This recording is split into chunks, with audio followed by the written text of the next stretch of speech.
welcome back to my podcast. Today we are joined by ex-Horsey winger and two-time Challenge Cup winner, Fetuli Talanoa. Welcome on to the show. Thanks for having me on here. Obviously, a Horsey legend, but how did you get started in rugby league? Yeah, my journey in rugby league, I was a late starter in rugby league. I started at 15 years old. Um, I, being born in New Zealand, I started with rugby union, but it was only once I come over to Australia. League was predominantly played by every kid here. So then I transitioned over to rugby league, and my first game of rugby league was in the under 15s. Obviously, who did you play for in rugby union and then going into juniors rugby league? Yeah, so it was more so just my local side in New Zealand. Growing up in New Zealand, rugby union is religion there. It's praised upon over there. So every kid over there just falls into rugby union. Every school over there has a rugby union team. Every town has one. So I played for my local side, under 10s, in Glen Innes, East Auckland. And it was more so just doing fitting in with my friends. It was time for me to have time with my friends and hang around with my friends, play a bit of rugby with them. And then once I moved over to Australia, it was kind of the same way I found rugby union. At school, met a few friends that played rugby league, and they were like, "Hey," because I come over to a rugby union school here in Australia, so I was still playing rugby union, but a few of my friends also played rugby league on the Sunday, so they were playing both.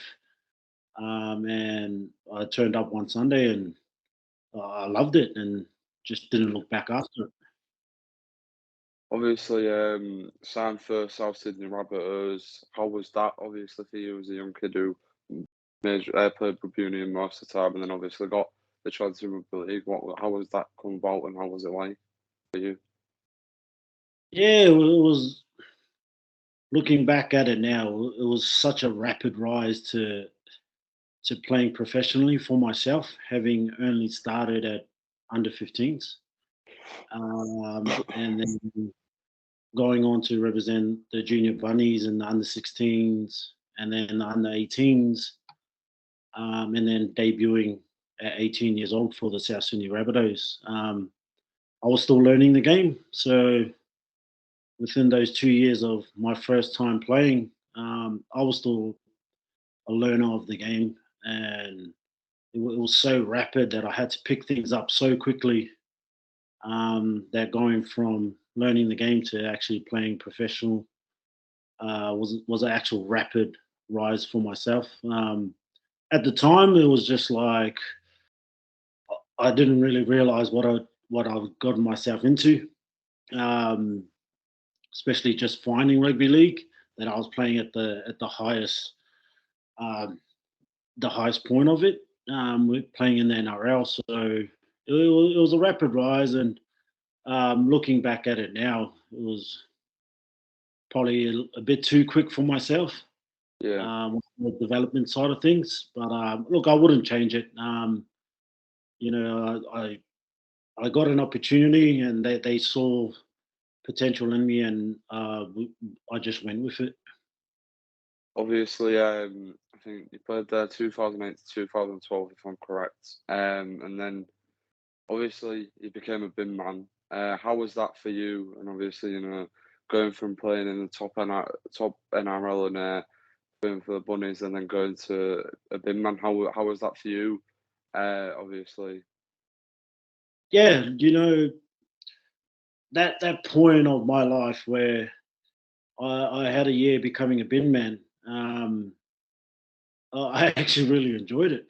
I think a lot of people question it and say, "Well, you came from the NRL, like you get paid good, you're on telly, you're doing something you love, and then you're telling us that running around picking up people's rubbish, you enjoy that. And it was more so just the life experience for me. Yeah, Um, Understanding what normal people go through to you know do what they need to do to supply for their families. yeah, It was a great life experience for me. Also, for me as a young father, um, yeah, in and amongst guys there on the bins that turned up to work. There was never a complaint. Always had a laugh and a joke before we started and after. And having that 1 year on the bins, I, was, I feel I was at my fittest. You know, running around clicking the bins and that. I actually really enjoyed the running side of it and picking up the bins and being on the back of the truck. Um, I enjoyed that 1 year being a bin man. Hey, a lot of people are saying like that can't be true. You didn't enjoy smelling the rubbish every day. I said, well, you kind of got used to it after the first couple of shifts, but yeah, I enjoyed it. yeah. Obviously, then you know how the whole contact you from there. Like, obviously, signed for in 2014. How did they contact you? The process was Motu. Um, Mott's called a guy, Roy Asatasi, who I played with at the Bunnies. Right. And he called me one night and he was like, "Do you want to come back and play footy?" And I was like, I was still on the bins and I was like, "Look, man, to be honest, I'm pretty happy with where I'm at, eh? Like I enjoy Yeah, doing the bins and that, and I'm actually at a point in my life where like I like this and I don't want to change it." And he was like, "It's overseas in the UK, so that was kind of a game changer for me being in the Super League. I yeah, probably would not have come back to the NRL. right. So he passed on Motz's details and had a few phone calls, and we agreed to some terms and had to wait for my visa, and then it happened all pretty quickly, and then I was on the flight over to Hull. Yeah. Obviously, that 2015 season wasn't great, but for you, getting back out there on a rugby league field, how was that for you? And how was getting back out there? And how was Lee Radford for you as well in that first season? Yeah, that first year, 2014, I was probably more just as probably anxious as the Hull fans were with me signing over there. I didn't know what to expect over there in Hull. I've never been a Hull Yeah, before, and they've probably felt the same way. yeah, Like he's just this bin man. That would just signed. They would have had a lot of anxiety towards it, and what is Lee doing?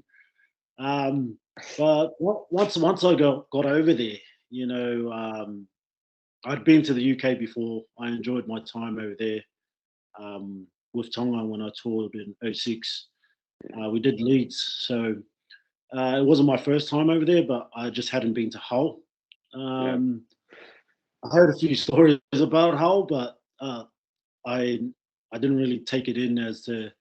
I kind of like to experience it myself and have my opinion on it. yeah, And got over there 2014. It's exactly what I expected. It was cold, but once I settled in, the town and the people there were just as welcoming to me and my family. yeah. Speaking about '06, I think that might have been the year you kicked Lee Radford. Oh, he shared a story on Rugby once. So yeah, obviously, you've obviously had a relationship in the past, not a great one, but yeah. Obviously, 2015 was probably a better year signing signings like Minicello and Mark Sneed. How do you think they impacted the side that year? And obviously, again, how was your year in 2015? Yeah, can I just say about the meeting Lee Radford. I remember playing him when he played for England, '06. Andy Lust always used to get the video up at trainings. He used to play the video, he used to pause it and like zoom in and be like, "Tools, was that you? Is this how you met Raiders?" And I was like, "Oh, there was different circumstances back then." Now knowing him, I probably would not have done that to him, but yeah. So yeah, it's always a good laugh to bring that video up. But Yeah, yeah, moving forward with the signings that Radders and Lusty made, you could just see the shift in where we were heading as a team. Great signings with Minnie and Sneedy. The team was just slowly gelling together. yeah. Obviously, I think it's going to obviously quickly move to 2016, and I think bringing Pritchard for nowhere, and I think that Tumavave as well. Obviously, few. I don't know if you were friends with them over there beforehand, but how good was it to have that kind of caliber of player in Pritchard in your team? And obviously, he obviously gave a big impact. And how was that for the other of you and other players? Oh, I think it was major, not only just for myself, but for for the team. Yeah, Also the young players coming through the system at Hull, yeah, for them to experience and get to not only play but train and get to know Frankie, even Sika and Minnie. yeah, Elite players from over who have had some success here in the NRL yeah, to for those young guys experiencing it. But yeah, Mott's done well with the recruitment. I think with the quotas we had, I think he put together some good signings from overseas that and we did gel well and on and off the field, which does help, especially off the field being so yeah. far away. Obviously, the season we won the cup. First game of the cup, you scored that absolutely superb try in the corner. Um, I've asked Shaw, Washbrook, and Curtis Norton about this, but did you ever feel like you know was there a belief after that game, or was it just in a few games, or like obviously that team was so good, when did you start to realise that the team could have done something? Yeah, that 2016 run. Um, the games we played in the our opposition were all top four sides in their Super League. Yeah, They were all doing so well, and we were always the underdog. We always understood yeah, that. Um, we understood going into these games that we're going to be facing giants, and everyone bought in. yeah, That underdog mentality that we're going to go in here and we're going to give it everything we have. We're going to bind together here, and no matter what happens, we're going to give it our all. This is our yeah, shot. So the mentality of it was we had a great mentality and we were all on the same page that 2016. yeah. Obviously, you came up with a very decisive try in the semi-final. You know, how was that for you, seeing all them fans in the stand at Doncaster and, seeing how happy it made them? How was that for you, obviously, coming over and as an Aussie and, probably not understanding, English, Hull as much? How did that make you realise anything, like how, big the support from Hull can be? Um, Yeah, it's what it's all about, and I try and explain it here, like when I share stories about my time over there, and you can't really get the full impact of it unless you really experience it. yeah, You get to understand how much this means to the town and how much passion they yeah, have. They turn in week in week out to support the boys each time we play in numbers, yeah, and they bring the noise every time. And for us boys that night at Donny, um, the emotions, but the emotions of it after scoring and then finishing the game and understanding that we've just taken hold to Wembley. The first thing that came to my head was the fans there. Looking Yeah, out there, seeing kids, mums, dads, grandparents, all their families, the emotional side of it and how much it meant to them. yeah, I always look back on it now and it's always a reminder of me of the passion that Hull has, the supporters there, and how much it means to them. yeah. Obviously, 2016 wasn't just about the cup. I think the season we had in general, finishing top after the regular rounds, and then you know just being an absolute like obviously going on that. I think it might have been however many game run. I think we're going back a little bit here, but going to that derby game when we went 20-0 down. You know, for you, did you play in that? Um, Nah, I was injured that game. Yeah. yeah, but obviously for you watching on obviously as an injured player, what was that like for you? Like was you? I mean, I don't know how to describe coming back from 20-0 down to win with 20 minutes to go, but how was that for you? And afterwards, how good did the boys feel? It was always like I said earlier about even just running through the cup. We always had this belief that we're going to go into this game even if we go in underdogs, that we're going to fight to the end here. That Right. it's not over. The game is not over, and we're Yeah. going to go down swinging. Um, so when KR got to that lead that they got, I me as a player watching it, I still had the belief that the boys will turn this around.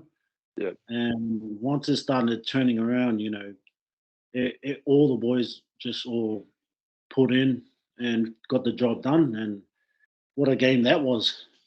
Yeah. Um. Obviously, I think Challenge Cup final.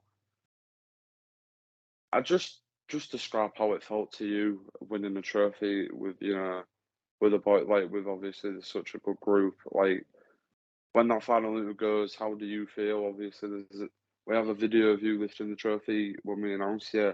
How was the emotions? Yeah, it's such a feeling. Like I showed my son that video, and um, he's like, "Dad, can we go do that again?" And I'm like, "Oh, I can't go back down there and play again." But to rewatch um, that video brought back a lot of memories and a Yeah, lot of happy emotions. Um, Not only for myself and the team, but the town. yeah, And again, revert back to the supporters that we had down there and how much it meant. After that buzzer went, like I was buggered after that, but walking over to the fans, just seeing them so emotional, yeah, um, just made you feel like so happy, just repaying the town and the supporters yeah, for supporting us. yeah. Obviously, sure. Curtis Norton said there was many stories after the game that he couldn't tell. But obviously, I'm sure after the game you celebrated like mad, and so you should obviously. But yeah, I think for me that cup game, that cup final was probably one of the best moments of my life. I was only 10 then as well, and obviously, you know, I cried. Obviously, I don't think. Yeah, I think that was obviously one of the best moments of my life, and you know, to be able to interview players like you and obviously Shawley, I think I'm grateful for that, and I think yeah, that it was probably one of yeah. But anyways, right, the parade, how obviously coming home, to all them fans again who came out in numbers to the parade. How was that for you? Like just Yeah, going back to what you were saying that you were 10 years old, that's what it means, and yeah, that's what it does for when you when I looked into the crowd, you see kids, you see families, you see generations of family, and that's the impact it has, and that's the kind of that's what I got out of it. Looking Yeah. out in moments like that, it just carries on through the generation, and I was just so happy that families and like even yourself, like a kid at 10 years old could experience that, and like I know you'd remember that moment for the rest of your life because I do too, and it's Yeah. it's such a special moment. So and that's just what it means. Yeah. But yeah, going to the parade, um, the parade was awesome. Um, the numbers that there was like no space in the town. You know Yeah. what I mean?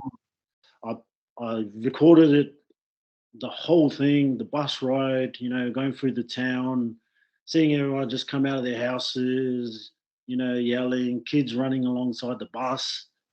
The town centre was packed. And it Yeah. was such a like memorable moment.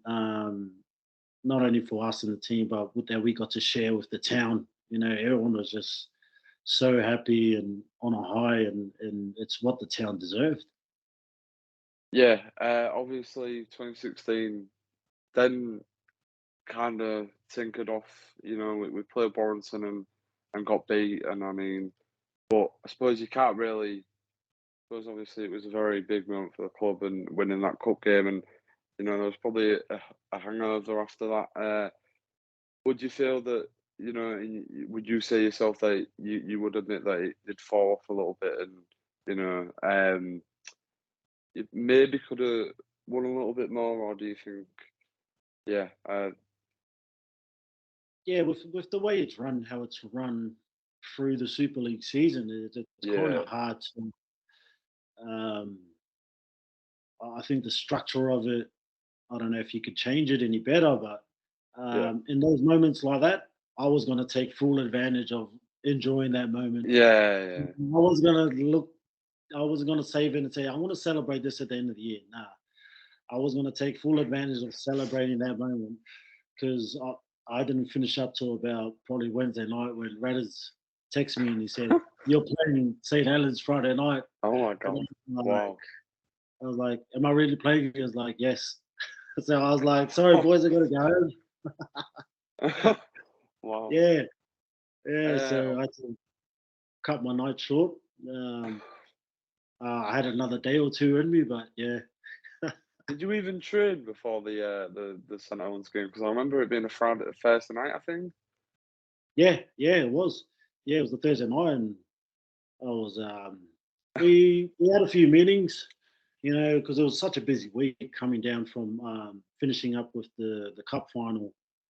Yeah, And played down there. A lot of the boys had families up, so we couldn't really get a few sessions in. yeah. Uh, yeah, my sessions were at the pub. So uh, yeah, thankfully Radders messaged me that Wednesday night. So uh, Yeah.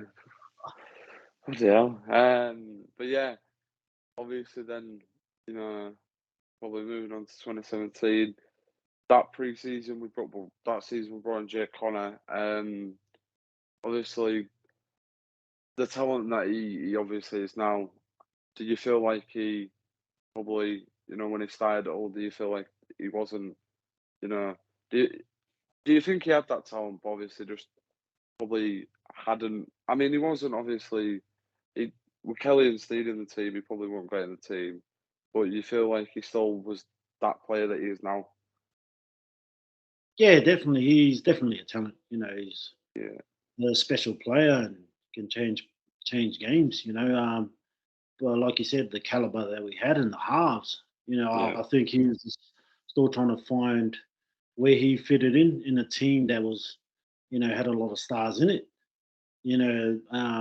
I think you can kind of put a shadow on good players, in a bit of doubt or where they fit in and how they do things because we had we had Albie there running the show and Yeah. and needy, So um, Jake was, being told what to do, where to be, how to do things, and he Yeah. couldn't really do things his way. Um, so I think it was just finding where he could fit in the team. But so I think that was one of his problems that he had. Obviously, Albert Kelly bringing him in. You know, just how was it playing with him? Because obviously he's probably one of the best sixes I've seen at all. So how was that playing with him? Yeah, Albie's he's a great player. He's a special talent, Albie. He's one of those guys that looks like he's doing nothing, and then he like breaks 3 tackles and runs Yeah, 40 meters and scores. yeah, He's one of those players, those just naturally gifted players. yeah, Um, Read the game very well. He puts his body on the line week in, week out, yeah, and he enjoys it. He loves it. He loves the contest and loves the physical side of things. And yeah. I really enjoyed my time playing with Albie. Obviously, there's another cup run. Um, I think the best probably game in that cup run, minus the final, was probably beating Cass, who were obviously top of the league and on really good form. Um, you scored in that game. I think Shaw also said in that 2017 season that Andy Lassard said that this is your trophy to like keep, and you know, could you tell there was that kind of vibe about the game, like this is ours and we're not going to let go of it, sort of thing. Yeah, we did speak about it um, once it was starting to come into Challenge Cup, the rounds and the teams being picked out, and we drew Cass first on our home ground, and like I spoke about earlier, we were like underdogs, even though we won Yeah, it previously, and people were saying, "Oh, they just fluked it that year," um, you know, they probably won't advance after this first round, which was fair because Cass, like you said, Cass was on top of the league ladder, So yeah, us going in, we took that underdog mentality and was like, you know what, it's just another year of it, It's exactly what happened last year. They don't expect anything of us. You know, we won it last year. And we had the yeah, hardest run to the cup final and won it. So going in again, we just all made a pact. That good teams win the cup, but it's great teams that defend it. So yeah. we all took that on board and went with it round one. Obviously, then semi-final played Leeds. Obviously, Good Friday we were beaten by Leeds quite heavily. Was there anything that we need to give them one back, or was it just same again, going to the cup as underdogs and Yeah, we got beat pretty convincingly by them. yeah, And I don't think we were looking towards the cup. It was just one of those games, and yeah, um, we really went into that game that week. Our preparation was did a lot of video. We did a lot of analyzing and where we could get them, and did a lot of work on us as a team and how we're going to attack this game. And yeah, we really prepared well for it. And as the game commenced, like it paid off massively. yeah. Obviously, we'll retrace a little bit to the actual 2017 season. It was probably a very, off season compared to 2016 because I remember I was getting beat by Salford and Leeds quite convincingly, and I think we were also beaten by Lee as well. Um, you know, but there was still obviously that, kind of feeling of 2016 as we still was up there, but we still, were beating teams well. Obviously, how was 2017 for you, like in general? Again, obviously, Yeah, for myself, I probably wasn't the best year for myself.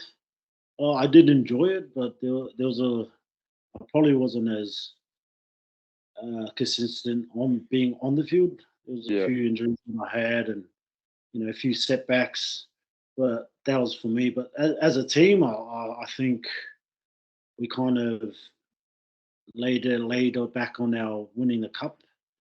That was going to carry us through, and that it was just going to happen again for us.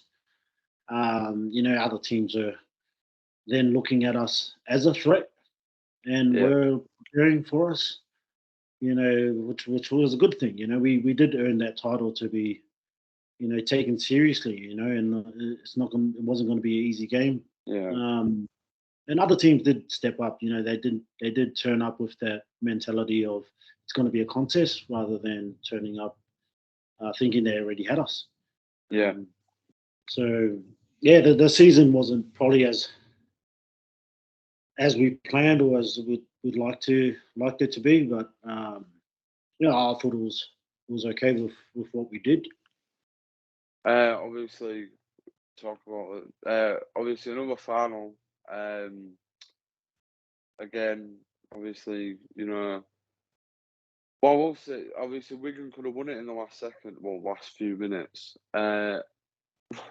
What was it? Obviously, was there like a lot of relief seeing that it was a forward pass in the end, and like obviously, like what was you thinking in that moment where they could have won it, and obviously, luckily, it got given a forward pass. Like, yeah, what was Well, your I didn't hear the whistle, so then right? they're like in disbelief. They've just won the game. Yeah, This has just gone down the sideline because I was on the other wing, and yeah, he's run down, put the ball down, and I'm like, "We lost it. We lost it." I looked at Sneedy and I was like, "What are they doing on their right side? Like, what have they done? They've just lost us the game." yeah, Yeah, I was spewing. Looked at Sneedy and I was like, "What is going on here?" And then the touchy came in. I saw the touchy and forward pass. It was the biggest relief because then I just looked yeah, at the clock and I was like, "We've won it again. We've gone back to back. yeah, Like we've actually done it." Yeah, so it was a massive relief because I didn't hear the whistle or see the touchdown. All I just seen is Burgess fly down and score, and I was like, yeah. "Damn, lost." But yeah, thankfully it was a forward pass. So yeah, it was a great relief. Yeah, then you also made that break. Um, was he able to score, or was it just to like I don't know? Because you made an offload as well, or you passed it to Watts, and I think I remember the lads screaming to not offload it, just keep hold of it. But yeah, Yeah, yeah, because I was just gonna take a hit up and just waste some time, but I saw the clock and there's still a few seconds on there, so I'm gonna fight in this tackle. So then I fought through and they just dropped. So then I just started running and I could hear Watsy just yelling at me, like, pass me the ball, I want to score, I want to score. But then I went, oh, sweet, I'll draw and pass here. And then as I passed it to him, he ended up getting caught. And I was like, yeah, I could have scored here. Like, but I could hear him. And I was like, you know what? I scored today. So yeah, I unselfishly just went, you know what, Watsy, you finish it. Go onto the sticks, score it. And he ends up getting caught. I gave yeah. it to him that whole night. Yeah, obviously, again, lifting the cup. I mean, it's what a feeling, obviously, for you. Again, two-time Challenge Cup winner now. You know, you'll go down in history as an old player. So, do you still obviously think about, like you said, 2016? Do you still think about 2017 also? And even scoring that year as well. Yeah, I do. Look, I think 2017 winning the cup again was definitely a statement for us saying it wasn't a fluke. Yeah, To the doubters that just said, "Oh, they got lucky that year." You know, uh, me personally and the team, we kind of took that personal. Like Yeah, we had the toughest run, and we actually won against Warrington. And it came down to the wire, and then to go again next year, where they still weren't even expecting us to go that far and win it, but to yeah, go defend it, that was just a major statement for us to say, like, you know, we're we're actually a good team here, and it didn't just happen for us. We've put in this hard work, and you can't say much more than we've done it back to back. We've defended this cup. yeah. Obviously, again, probably the same thing happened as 2016. It was a bit of a hangover, and that's all fair enough now. Like, obviously, back then, me as a Northern year was like, oh, for fuck's sake. But now it makes sense. The players are obviously going to celebrate, and I realise that now. But um, obviously, I think we probably were a lot better in the Super 8 in 2017, and but I think the semi final against Leeds, obviously only losing it in the last like few minutes. You know, how heartbreaking is that for you? Because obviously it could have been another. We could have gone to Old Trafford, and probably won it. No disrespect to Cass, but we probably could have won it. How was that for you? Yeah, it was. When you look back at it, and you realize how close we come to it. And like you said, no disrespect to Cass, but we were a better side, Yeah, and we did deserve to be there. But yeah, it was such a like a. It doesn't haunt me, but I do go back and reflect on it and be like, what could have come of it? yeah, We could have we had a good year, but we could have had one of the greatest years yeah, that Hull had, getting into the grand final, which we're only inches away, in yeah. the last couple of minutes. So yeah, it was a tough one to take, coming so close to it, and especially getting through that Challenge Cup period, and then going in through to get in that semi with Leeds. It was such a tough game, and I think after it, I think it really hit a lot harder to with a lot of the boys, Yeah. uh, of how close we came, and where we could have been. Um. Obviously, obviously we then go on to 2018. Quite an injury hit season. Um. Starting off that season, you went to Australia. Obviously, played first game, then went to Australia, played Wigan and St George. How was that for you going back to obviously Australia, playing against an NRL side? Did you feel you had to prove a point there, or was you just there? Obviously, you know,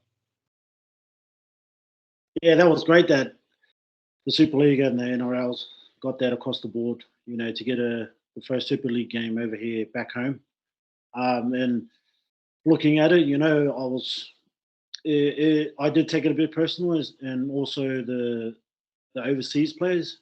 yeah, Coming back home here, a lot of the NRL supporters or the NRL, think that Super League's just a retirement place, or um, not as strong or as good as the NRL.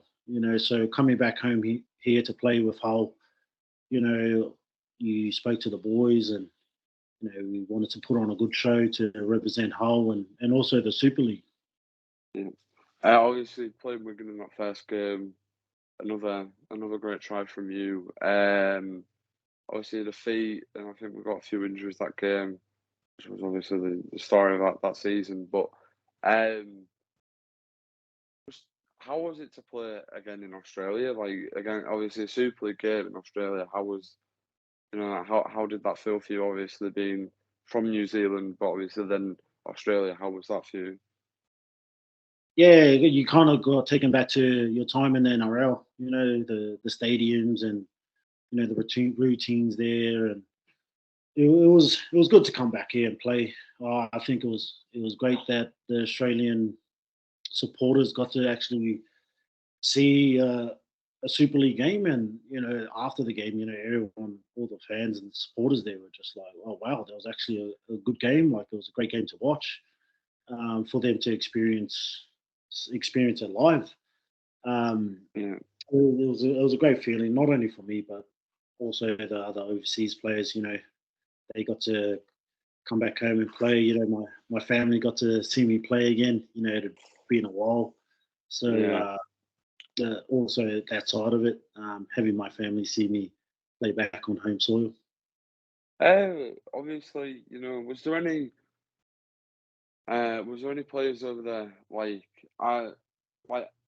trying to get obviously an NRL contract, if you know what I mean, like trying to prove themselves that they're good enough, like, and obviously in your team or even Wigan, if like, do you think there was anyone there trying to prove themselves in the NRL or and like, Well, that's what the opportunity was. A yeah, bit of exposure for the boys, bit of exposure for both teams. Hull yeah, and the Wigan lads, especially for the English guys, yeah, get a bit of exposure over here in the NRL in Australia. There are yeah, definitely scouts watching both games, us against St George and the Wigan game, and it was televised here, so it was on all weekend, the replays, and it was great that the young lads got some exposure over here. Um, you know, for them to get some game time outside of just playing in the Super League yeah. was massive. Um, Obviously that season again, there was a half decent cup run, obviously getting knocked out in the quarter final.